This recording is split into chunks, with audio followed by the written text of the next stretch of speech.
Maligayang pagbabalik mga kasolid, Golden Boy Promotion, Mr. Oscar De La Hoya, may babala at advice kay Floyd Mayweather Jr. Cuadro Alas, Janet Casimiro, jackpot 100 million na iluluwala ng Treasure Boxing Promotion. At kababayan natin si Romero Duno, opisyal na maalam sa boxing. Yan ang ating pag-uusapan. Para sa ating unang balita mga kasolida, pangbato natin si Romero The Ruthless Duno matapos ngang makatikim ng dalawang knockout sa dalawang huling laban ay nakapag-isip-isip na rin itong ating kababayang Pinoy. Official na nga na maalam sa boxing itong si Romero Duno. Ito nga kanya naging pahayag.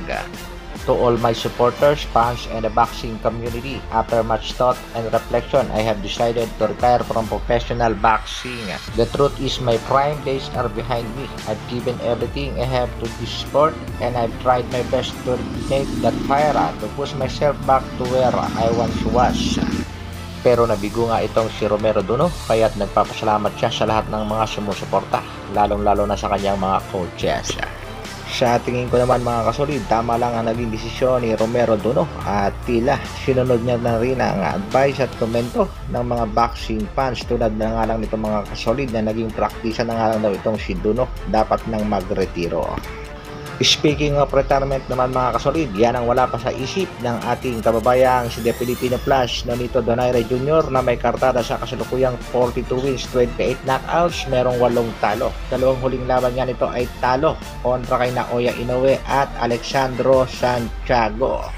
Knockout ang inabot ni Nonito Donaire Jr. sa ikalawa nilang pagharap nitong si Naoya Inoue, samantalang natalo din siya nitong si Alexandro Santiago via unanimous decision.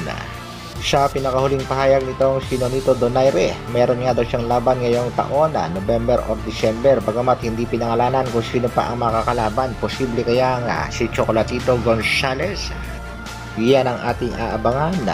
Nagbigay rin ng pahayag itong si Nonito Donaire Jr. Nakakasahan niya ang isa pa nating kababayan na naghahamon. Ito nga ay si Richie Metranom. Sa susunod na taon ngayon mga kasolid, maaaring sa buwan ng Pebrero o Marso. Si Richie sa kasalukuyan ay may kartadang 38 wins, 12 knockouts at nakatikim na ng 9 na talo.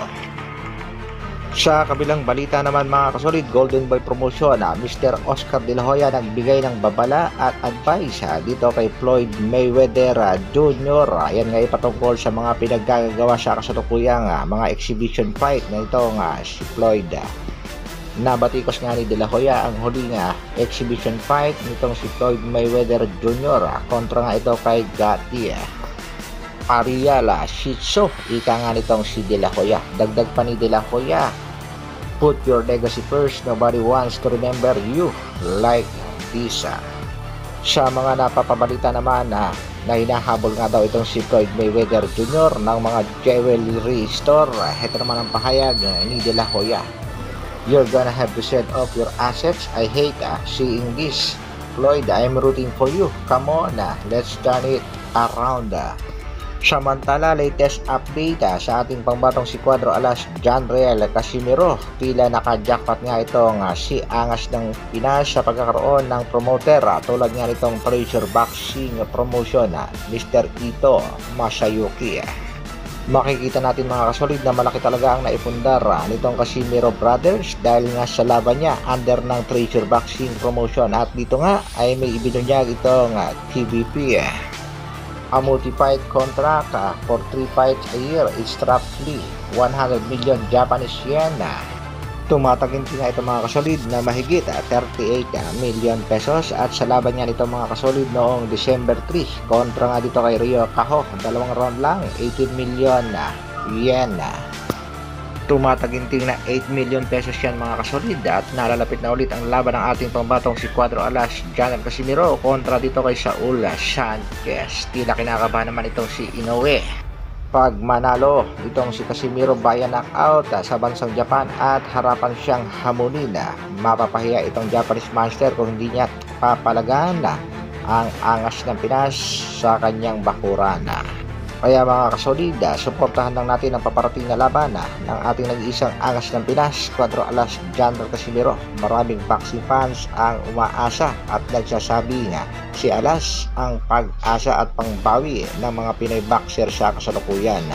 Hanggang dito na lang muna mga kasolid. Maraming salamat sa patuloy na pagsuporta at panonood. Isang like naman dyan. Mabuhay Dr. Alvin Vlogs. Brrrr.